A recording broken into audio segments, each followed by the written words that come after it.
this part of this?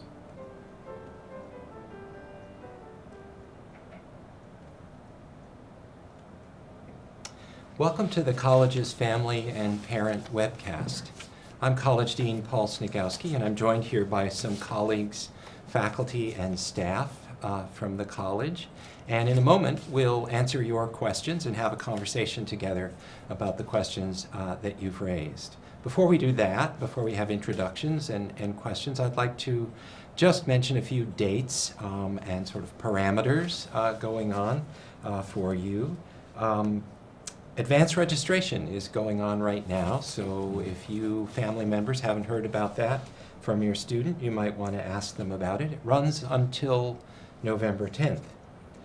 Family Weekend is coming up this weekend, November 1st, Friday, November 1st through Sunday, November 3rd. There will be various events, including a research fair, a brunch, your majoring in what event, which is always fun.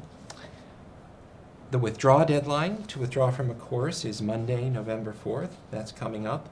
And in case you didn't know it, Thanksgiving break starts fairly soon too. Thanksgiving is Thursday, November 28th.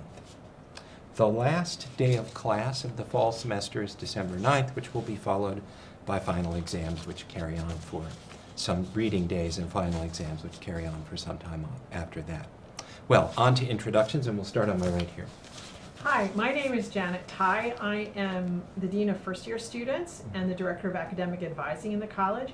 On a good day, I'm also a historian of medicine and science, interested in public health and the relationship between law and medicine. The first year students seem to have settled in really well from my conversations with the house deans in the college houses and various members of the advising team, so you should be happy. We've got lots of things going on. I'm Peter Holquist. I'm a professor in the Department of History here at the University of Pennsylvania. My own area of specialization is Russian and Modern European History, and I'm presently also serving as Director of Graduate Studies. I'm Rebecca Poyero. I'm an Assistant Dean for Advising in the college office, which means I'm advising quite a number of first-year students, sophomores, and beyond. I have an academic background in American Studies. My my research was on the working class history in Detroit, turn of the century. So before we get to your questions, one quick note. Professor Holquist here has got to leave with about 5 minutes to go because he has to go to the history department's undergraduate research.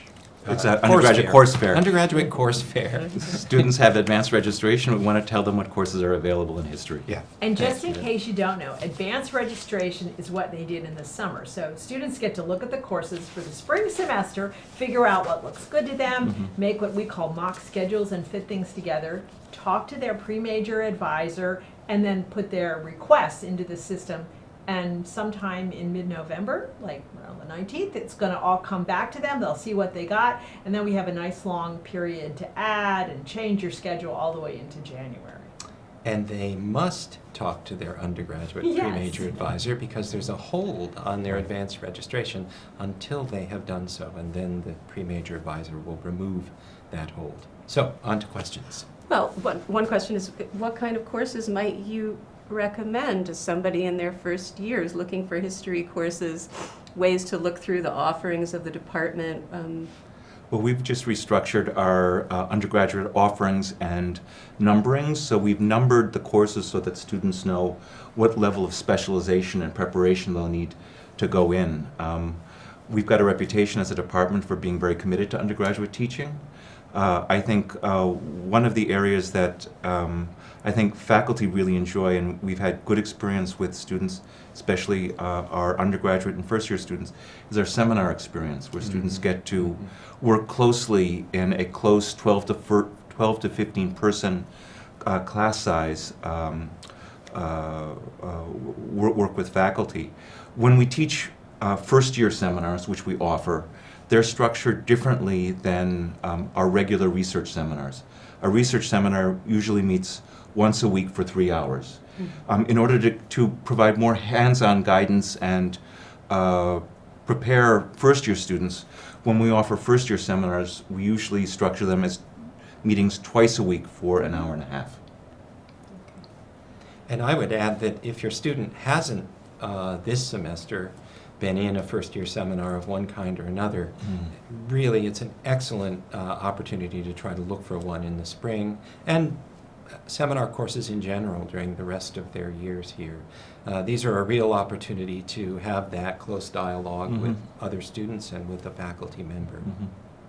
And that's one of the things that they would get when they go and see their advisor is some practical counsel about, so you're going to take 5 courses next semester and you've taken 4 this semester. How are you going to deal with the extra work? But also, what's a good mix of large enrollment classes with lots of classmates and smaller seminar kinds of things?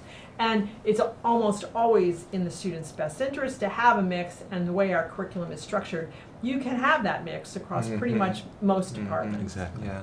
As a biology prof, I wind up advising large numbers of students who are pre-medical career or who are doing a science major. One of the things I advise them to do is, you have a lot of science courses. Let's have something on the humanities side in the mix for you, so that you've got some balance and you have a thing that changes up how you're thinking during the week. And even the medical school application Yes. system encourages that. So It it's sure not does. just Dean Snigalski. It sure does. Yeah. I mean, this is a liberal arts institution, and in addition to getting a variety of genre of courses, when I'm advising first-year students, I also suggest that this is their opportunity to try to explore various disciplines and see what might be a possible major for them. Yes, for sure. We had a related question. What are students expected to do to prepare for advising conversations? What can they ask their advisors? Well, you can ask them pretty much anything you want, and the answer could be interesting. No, all these courses have been out for students to look at for several weeks now. They've been able to talk to their friends who are a font of interesting information and advice about things. There are departments having course fairs. The whole School of Arts and Sciences had a course and majors fair for students last Wednesday, so there was faculty and students available for several hours for students to talk to them, maybe look at syllabi, think about what they're doing. And then, even more important, this time, when students are choosing courses, they will actually have had experience in Penn classrooms. They will know kind of what it likes to learn these kinds of things, where they might be struggling and get some help from the Weingart Learning Resource Center, where they might really excel. They may also have discovered fields they never heard about before. Yes. My department has this health and societies major. What does that mean? We have a philosophy, political science, and economics major. What does that mean? It's not just 3 from different categories. There's an integrated way of looking at things. That's what students now can ask questions about, as well as so now they're thinking about what they want to do for careers. We can connect them up with people who can help them start thinking about that. Yeah. So often students come to me, advisees, and they seem to feel that there's a list of stuff they need to do. And there is. We have that, and that's very clear. That list is extraordinarily broad, and the breadth of it is precisely about finding out what really interests you. And so I will ask them, what are you interested in these days? What interests you?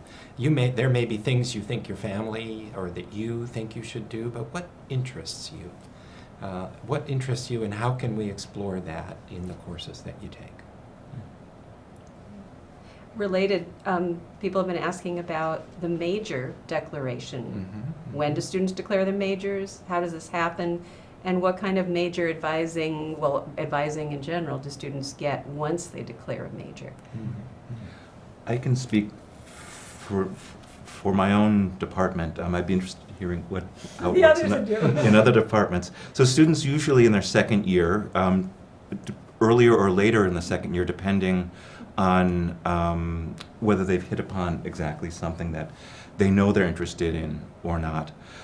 They declare, they sit down with the undergraduate advisor in history. We've got a dedicated undergraduate advisor who sketches out what the requirements will be in the major and tries to match up student interest with who would be a good major advisor, a faculty member in the department who would then provide major advising. They continue on with college advisors, but they will then have an advisor also within the major. this is one reason to take courses as an undergraduate and explore, is you often then will track on to faculty members you've had in particular Yes, courses yes. As advisors. It's a very good time to talk to them when I'm serving as a major advisor about what the particular path or course of the major will be. For example, in history, if students are interested in doing an honors thesis, which is a voluntary project, it's not required, you must begin doing this in your junior year, which is coming up very soon if they're declaring early in the second year. So the general rule is you have to declare your major by March of your sophomore second year. And most students, that's not a problem. I will tell you that we begin as part of pre-major advising to have students begin to think strategically about how to choose the best major for them. And that can often use the general requirements to help them take important courses in a field that would also let them taste a different kind of a field. We have 57 possible majors in the College of Arts and Sciences, and that doesn't even count the various concentrations within majors. So there is a lot of choosing that students need to do, but they need to do that in an informed way. And if you have to, if I was going to talk about the curriculum for advising, it's all about helping students to think strategically, to think about an informed way about what they like, what they're good at, what they want to learn more about, how their vision of themselves when they leave here at Penn would fit into that, and to do it in a sort of developmental way. So right now, those first conversations about, so what kind of strategy or comparison and contrasting are you using for majors are really a key part of advanced registration. I've learned an interesting thing from students I talked with, which is that it's also really valuable for our students early in their careers here, first year, beginning of second year, to get to know and ask questions of students who are already in a major. How do you like that major? How did you find it? What's the community like in that major? Those can be important things in finding the right fit for you. And how do they find those people? Yeah. So we have this other great program which the students can find on the college website called MAP, which is Major Advising Program. And that's students, upper class persons who the departments think would be good, but the students themselves think they would be good and offer their time to other students to talk about them. So they put up like little descriptions of themselves, what their majors, minors, what their telephone numbers are, what their emails are, whatever they're comfortable putting up there, and they are a great source of information for students. That's why student advisory boards in departments like history are really valuable. Yeah. As with so many other things in life, it's good to get to know someone who's already kind of gone where you're about to go. And from a student's perspective. Yeah, I mean, we from have one your perspective, but the perspective. students think That's it right. their way too. That's right. And the event that you're going to go to, hosted by the department, many departments and programs have these events, and we also have the Majors and More series that the college puts on in partnership with the college houses, where students can go and get a meal and talk to faculty there and think about potential majors in a non-classroom context with food. With food. Yeah. The other thing that I've been thinking about is when I have conversations with people in the first and second year, and they have a major they're really interested in, but they're worried about it because they say, oh, I'll never get a job with this major. I often do draw on the resources that Career Services has on its website.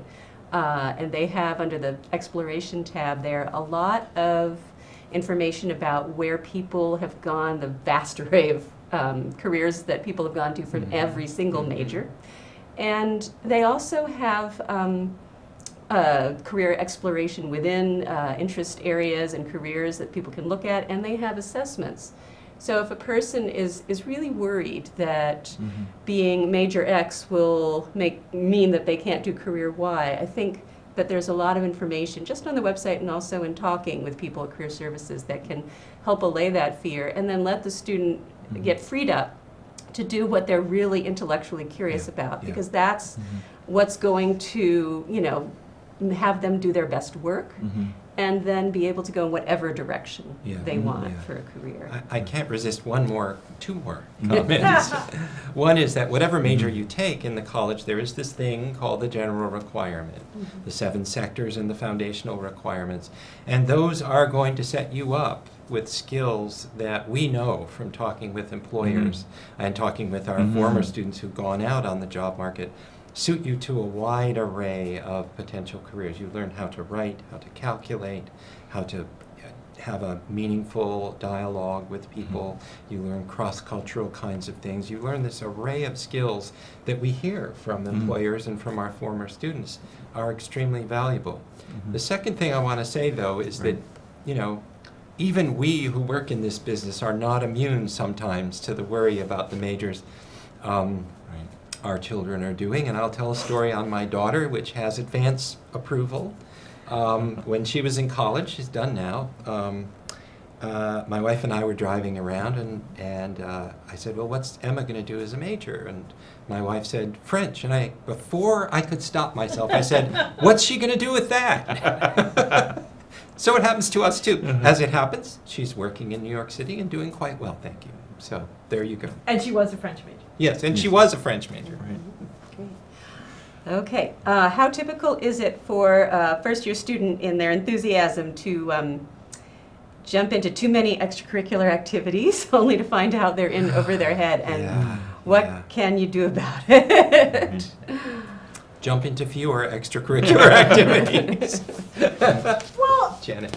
this gets back to that age-old question. When is it that you learn how to say no? No. Yeah, Or not yeah, now? yeah. And that, you know, it's asking a lot of 17 and 18-year-olds to come in knowing how to do that. So it's part of the learning experience, especially of that first year. And I think that many of them do learn that their skills of time management aren't as sharp and suited to what the kind of lifestyle they'd like to lead here. So they're going to have to learn new ones, and they're going to have to recognize what's an important priority. Yes, it is maybe lovely that you spend many, many hours doing whatever. I won't even name a particular extracurricular, but you got to find a way to go to class. You have to find a way to hand those things in on time. And if you're feeling stressed about that, then you need to come in and talk to your advisor about finding a different way to manage it. Our Weingarten Learning Resource Center has some terrific resources about time management, not just people, but tools that students can use.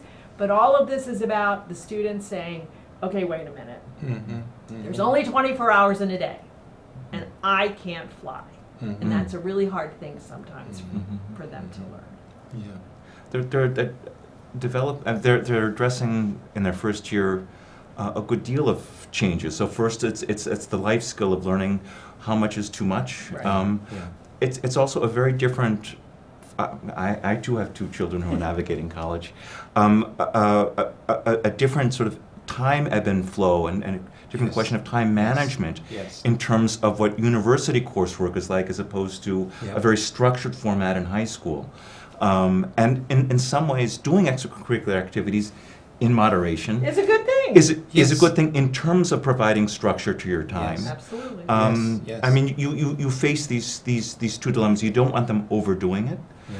but if you look at the discussions in the student newspaper, often it's what advice would you give to yourself if you were a freshman or a first-year student, and often it is you should try things Yeah. in moderation. Yes. Yes. Yes. Can you tell me the university's policy on pass-fail courses? Can you take pre-med courses pass-fail if they're not in the major? So the university's policy is that a course can be taken pass-fail if it's not in the general requirement and it's not in their major. If you are applying to medical school and it is one of the courses on the medical schools list or the vet schools list, it can't be taken pass-fail. The medical schools want to see every single grade, period. There is no negotiation about that. So that's not our rule, that's their rule.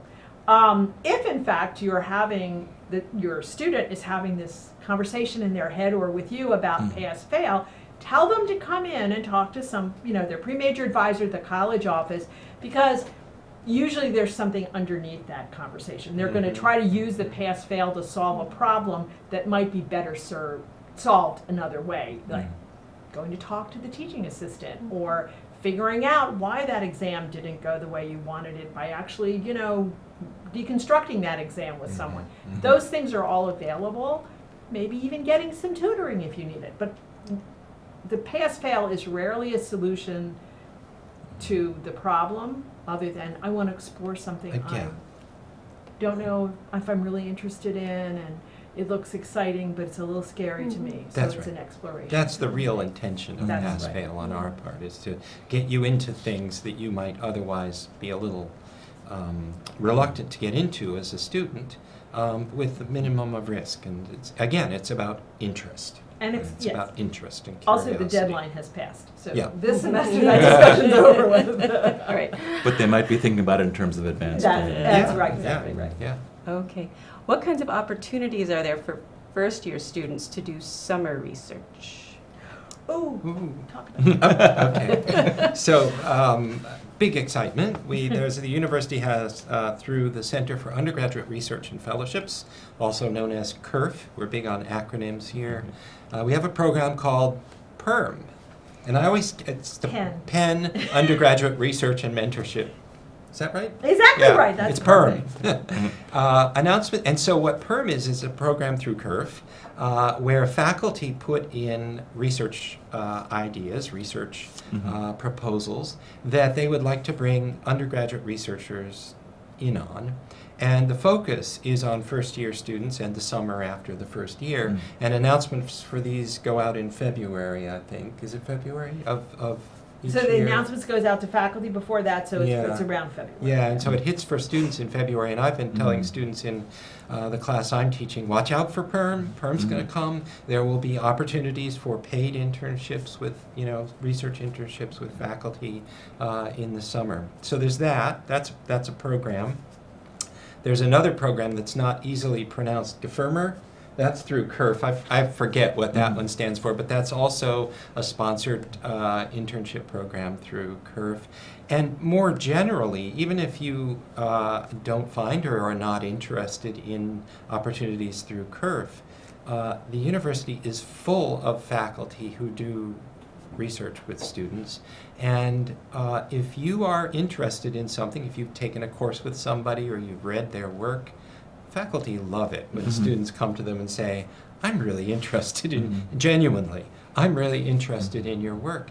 Don't be afraid to contact Peter or me or anyone else whose work interests you, and just see if they might be interested in taking on an undergraduate. And the college office, in combination with CURF, has a number of relationships with museums and archives in the city of Philadelphia, where there are fellowships offered for summer work in those. And I've had one of my funniest pre-med students of all time spent her entire career at Penn working down in the archaeology museum because she just loved working with those artifacts. And I have to tell you, I am convinced that's what got her into all those medical schools, even though her orgo grade wasn't the best.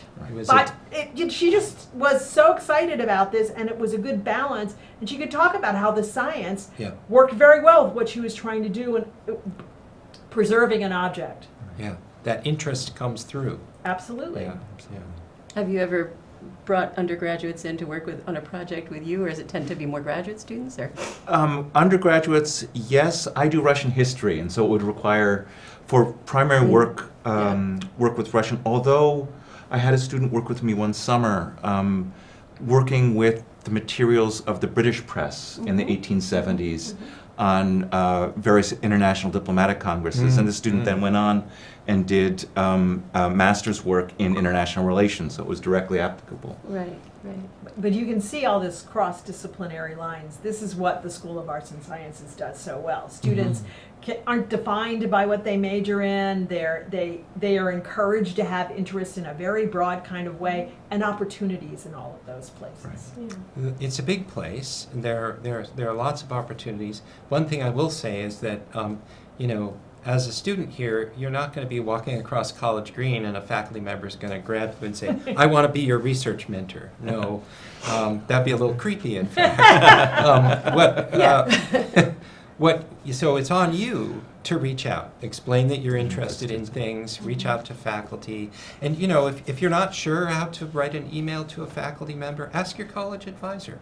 They can advise you on that. They can say, show me what you've written very quickly. And they'll say, that looks appropriate, or you might shorten it or whatever. But there are, it's on you, and there are many ways to explore the possibilities here. And our partners over in the Center for Undergraduate Research and Fellowships have a program of peer mentors. Undergraduates that's who right. will talk about Yeah. how did they get into research and how can they help you get into research. And so that's another resource which is available on the CURF website if the student wants a little help. All right. Our student was disappointed with their grades. The first midterms came back and they're very discouraged. What can they do to get their confidence back? I think one thing to address is the way in which grades are a diagnostic tool and not an evaluation of a person and their work. Yes. And it can be taken as an opportunity to have a conversation with your teaching assistant or your instructor about how you might pursue different techniques in terms of addressing these questions. Often students are working in disciplines that they're exploring and might have different approaches in terms of how one should study. And so I think rather than being immediately discouraged, one might also look at this as a chance to explore how one might study differently. We have this wonderful resource called the Weingarten Learning Resource Center, which is a group of experts on learning. And they recognize that, many students coming from high school maybe don't have the best note-taking skills, or their efficiency and efficacy at reading large amounts of material is not what it should be in a place like Penn. And so they're there to help the student, also to diagnose what's going on, and to provide maybe just some very specific learning tricks, ideas that a student would change in a concrete, specific ways what they're doing. And I think when my advisees come to me with that question, that's what I try to get them to do is, okay, it's not about you, you're a valuable person. It's a problem we have to solve, and get any tool that Penn has to offer us to help us solve that problem. That includes teaching assistants and instructors and Weingarten, and it may include not doing, the reading for the class 2 days before the exam, or it may include that you actually do have to take notes and read them over every week, those little kinds of things. And it can be quite hands-on. I mean, I have had undergraduates from the first year literally up through the level of graduate students who benefited from going to the Writing Center. Oh, and another great and idea. going Yes. over, really in a sort of forensic way, how you present arguments, how you analytically present arguments. And I've had students who come to me and said, it's been such a relief to be able to speak with somebody and be pointed to certain techniques and tools that will stay with me. Because they want to do better, Exactly. they want to learn this stuff, It's a big transition from high school to college, and rightly so. Our students who come here as undergraduates feel good about themselves. They got in at a very fine university, and they're here. It's incorrect for them to feel that they've got it all figured out when they get here. There is continual learning to learn to do, and that transition is really big. Their assessments are not as closely spaced. Exams, papers are not as closely spaced in college, as Peter kind of implied earlier. The level of engagement with the material is often deeper than students have previously encountered. The way in which you're not expected on an exam to just give back something you memorized, but rather to take a look at a situation, analyze it, and reason through to an appropriate answer is often more detailed and more difficult. The other thing to say to your student who's disappointed is they are not alone. Exactly. They are not alone. Most of our students have the experience of arriving here in their first semester and getting a little pulled up short. They will get over it with the kinds of things that Janet and Peter and Rebecca have mentioned. Another question, my son's been having trouble getting a tutor through the tutoring center. What are other options if he can't get a private tutor? Well, even on the tutoring website, you can see that they have a couple of other programs, including satellite tutoring, where a Just group student tutoring. where a student can sign up online on a first-come, first-served basis each week. But there's also college house tutoring, and there's also, you know, getting bold enough to go to office hours and talk with your professor or your TA and go over the material there. That's always available. I think you've already, Paul, indicated how much faculty actually enjoy it when students come to speak with you about the class, about their interests. I have really enjoyed speaking with students when they've come and they've said, exactly in this interval between graded assignments, how am I doing? I often conduct conversations in class, and am I participating enough? They're worried about I have students who take my courses who are not history majors or have not had a history course. They want to know whether, you know, am I asking the right questions? Am I thinking about this reading in the right way? So it is okay to drop in with your teaching assistant or instructor to say, you know, am I getting this? Is this working? Yes, and it's also okay to drop in just for a conversation. Office hours mean, at least I'm sure to Peter and to me and to Janet and to Rebecca, office hours mean that the door is open for that time and you may come in and we can talk about whatever. We can talk about your exam, we can talk about your paper, we can talk about something you're interested in that sort of is peripheral to the subject of our class, but that we can find a way to talk about. And it's a worthwhile experience. Can even talk about, I'm having trouble finding a tutor. We Yes. can problem solve around that Yeah. too. Okay. If a student grants parents permission to receive their grades, how do parents access that information? They don't directly. Yeah. Yeah, it's Yeah. So according to the federal government, your children are now adults. right. And they can waive their privacy rights. I can tell you that there's 2 tabs. If you go and look, you can see this yourselves as family members. 2 tabs. One is that they will waive their privacy rights to their academic record, and they may waive their rights to their financial records. The vast majority of our students say, yes, you may see anything about their finances, but no, you may not see very much about their academics.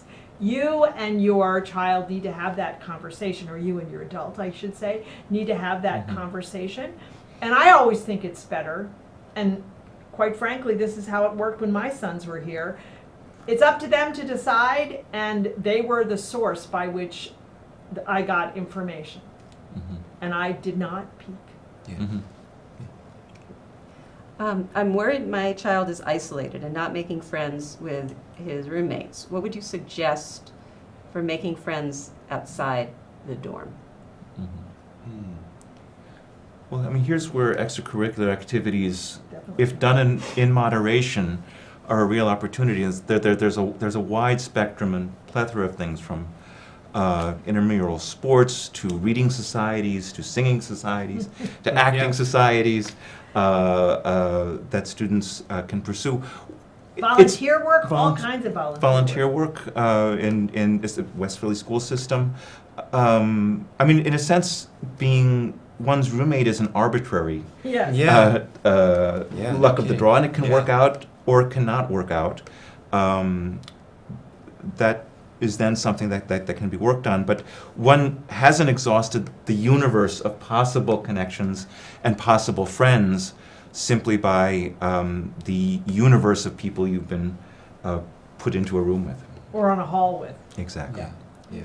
And also remember, you're in class with people. There's people in your class you might find interesting, or the remarks they made in class. You know, you can say to somebody, that was really a great comment, and I'd like to talk more about that, or how did you know about that? Can we get coffee? There, yes, it may mean you making the overture, and that can sometimes feel a little awkward, but that is how people make connections. And I can tell you, in practical terms, a lot of the friendships people make in first year are not the ones that then are the most memorable and stay with them over the course of your 4 years at Penn. They How make true. a whole lot of How true, different yeah.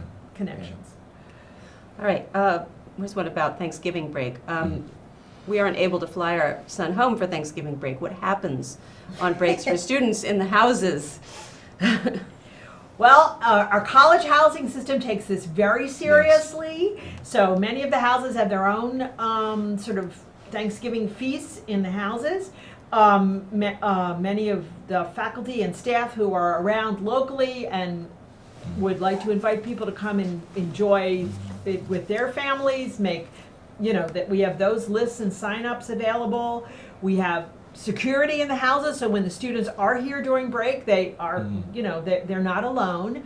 What was the other thing fellow students. So very often, students will take other students home with them, and that can be an interesting experience too. So there's lots of things that happen, but I will say this, there's a lot that goes on this campus over that 4-day break. All right, worrying about flu season and what happens if our kids get sick, they can't attend class. What should they do? I will say that the student health, and I participated in this, for staff, faculty, and all students provided a flu clinic and provided free flu shots for everybody, so that there's an attempt at preventive, addressing this in a preventive manner, but in terms of once they've gotten sick, suggestions. So we have, everyone pays a health fee, and so everyone should feel like that. Student health service is for me, and they certainly see that way. They have walk-in hours every day, you can make appointments, there is a wonderful array of providers, and yes, you should go and talk to one of them. If you don't feel well and you're stuck in your room, there are RAs, resident assistants, and GAs on your halls, and if you need a little help and your friends don't know what to do, certainly ask them. They can provide, somebody might go get you some fluids or whatever is going on, or we can arrange the Uber to come get you to take you over if you don't want to walk those couple blocks over to student health. I will say this, student health has got an array of wonderful providers. Doctors, nurses, nurse practitioners, various kinds of specialty and connections if you would need a subspecialist, whatever, into the hospital system, and you've already paid for it. You already have health insurance that's part of it. Please make use of the service. And yes, they're still going to call their families. It doesn't matter. But isn't that good that you still have one use in their lives, that when they don't feel well, they're comfortable talking to you. I mean, it's also important for them to be in touch with faculty if they're going to miss class. It's a very good point. We have a course absence report system which they can use. It's electronic. Yeah, and it's on Penn and Touch. They can access it and say, that they're missing class because of illness, or missing class because of other things such as religious observance or whatever. And if the illness went on for a long time, over 5 days of class missed in a row, then we would really want them to make sure to contact the college office so that we could help them in working things out with faculty. But the first step is really self-report and being in touch with faculty and figuring out a plan to do the work that was missed while they were sick. Certainly they should take care of themselves while they're sick, but And not spread it to lots of other people. Right, but they also want to figure out the plan for returning to studies and getting things in, getting things done. Yeah. And let me, as a biologist, add a comment here, which is a couple of comments. Get some sleep, students. It's known that getting sleep helps keep you healthy and helps keep you happy and thinking well. Second thing, wash your hands. With some of the buildings that you are going into and out of, the doors are touched by hundreds of people. You can take simple steps, simple hygienic steps to minimize the chance that you will pick up something and get sick. Okay. Another topic, study abroad. When is a good time to plan for study abroad, and how does it work for students on financial aid?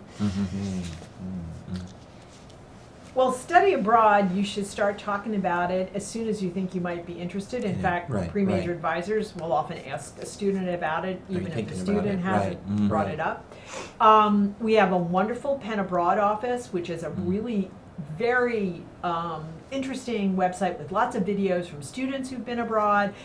Clear directions, I think, on about how to do things and what the student should be thinking about. Most of our students go abroad junior year, either fall or the spring. It's getting pretty evenly spread.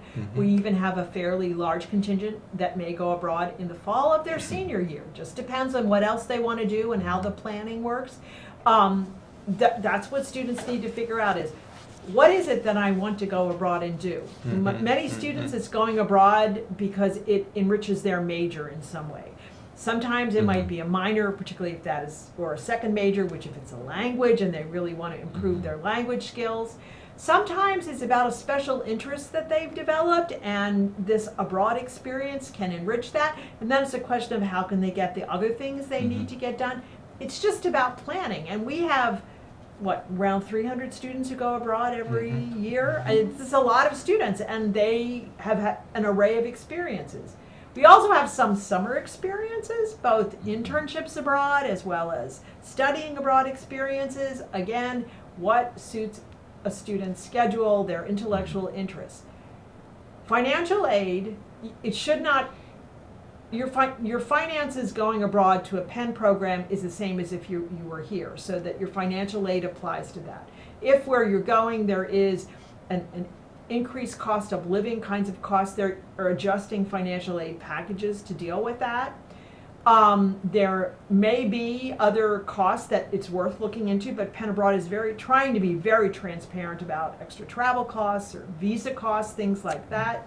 But the idea is, if we're offering you an abroad experience, we're trying to make it the same as if you were here with us. Because we treat the grades you get during semesters abroad as we do Penn grades. Yeah. In addition to do general information at Penn Abroad, many of these study abroad programs run their own dedicated information sessions with people who have participated and Absolutely. people who've run it, which would allow you to find out what is it actually going to look like. I mean, what will my experience in these places be like?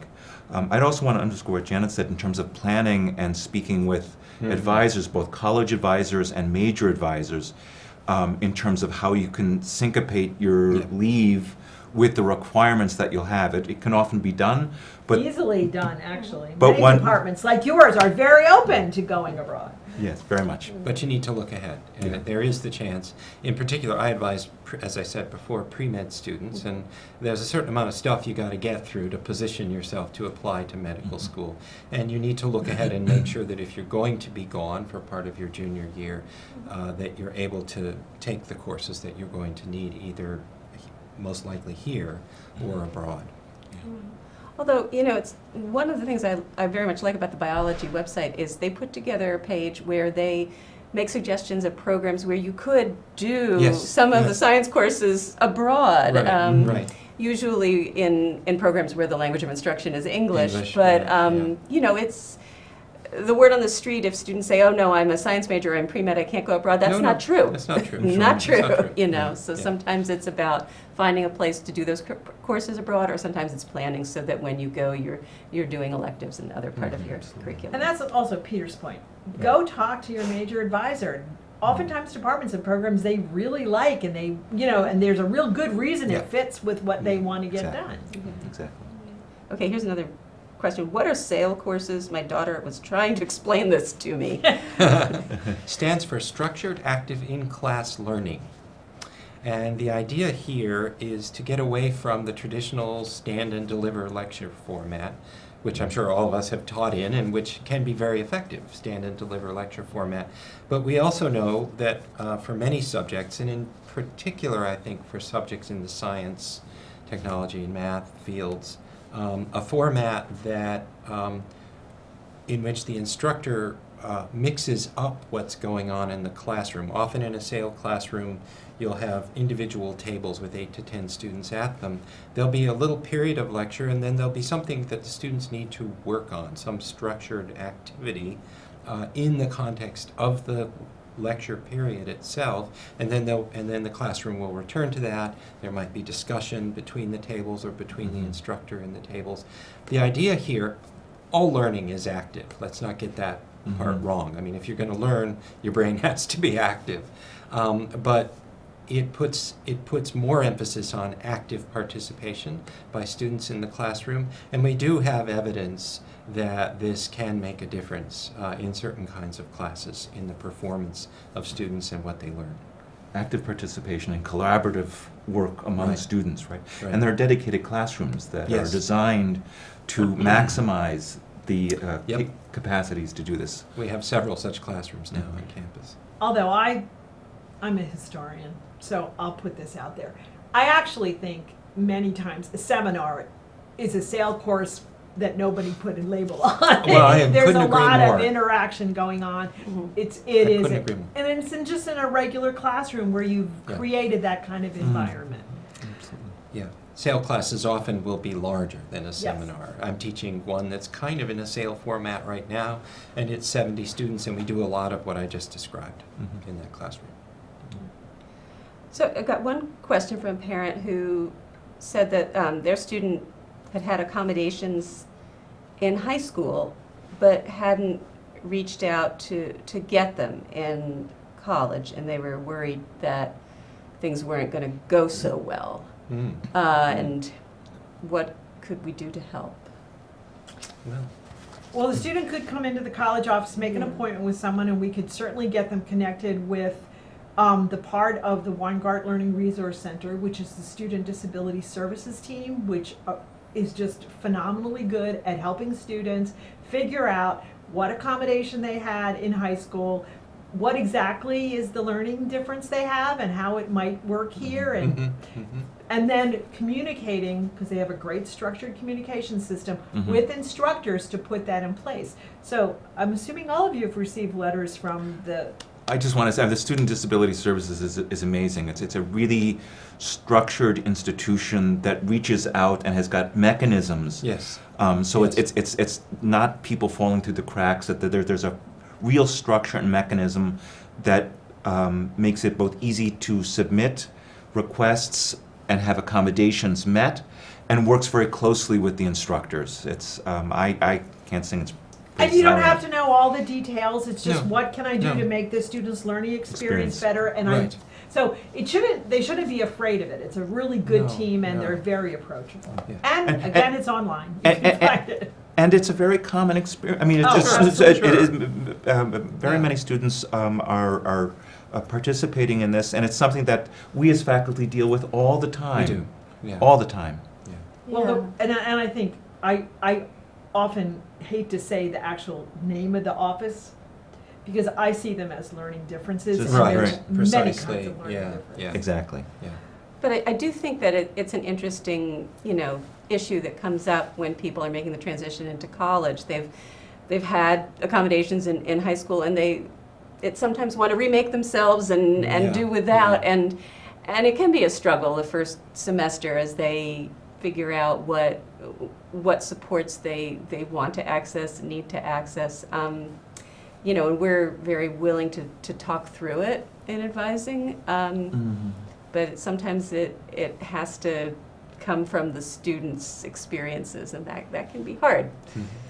So, another one is, my daughter is a freshman. She was hoping to try things in the college, but the clubs required some sort of audition to get in, and she didn't get into any clubs. So my question is, where does a beginner go to try new things? Well, so clubs are, I talk with students about this issue a lot. I have a Dean's Advisory Board that I meet with every week. And students are really aware that clubs, and many clubs are trying to change the way they do things and to be, let's say, less selective, less forbidding, less formidable to students who want to join them. So, I would advise your daughter to try again, talk to people she knows are in clubs. But I do sympathize. It is it's tough to go through that process of wanting to get into a number of clubs and not get into one. There is a very large number of such clubs and opportunities on campus, and I'm sure that she will find something among all of those that fits well for her. Well, I think there's also programming in the houses that Yes. people can access, and that is, very open and right there for students.